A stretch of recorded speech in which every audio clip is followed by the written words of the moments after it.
ምንሽ አናዬ ለምን ዳግም እንላይ ብለሽ ፕራንክ አታረጊው? አረበት ማማንሽ ምን የታሰብ ነው የምታስብ? እኔ በጭራሽ እንደዚህ ነገር አላረግም። ጻልች አይደለ? ከዛ በኋላ እኮ ወዲያው እንነግረዋለን። እናትሽ እሺ በቃ ቶሎ ምን ነግረው ከሆነ ያውና በቃ አደራ እንዳያሳውቅም። እሺ እንዴት ነሽ? ዳግም መለየት አለብን። መለያየት? ምን ነው?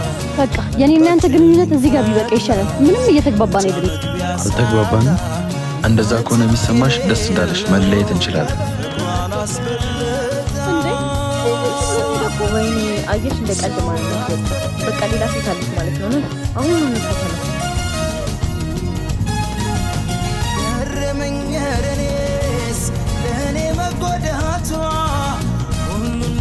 ምን ላደርግ ነው የገባው? ሳላስብ መምጣቷ እንደ ቀልድ ባመጣነው ሀሳብ ልጁ ልንገለው ነው። ነይ በቃ ልጁ ሳይቀድመን እንቅደሙ ላይ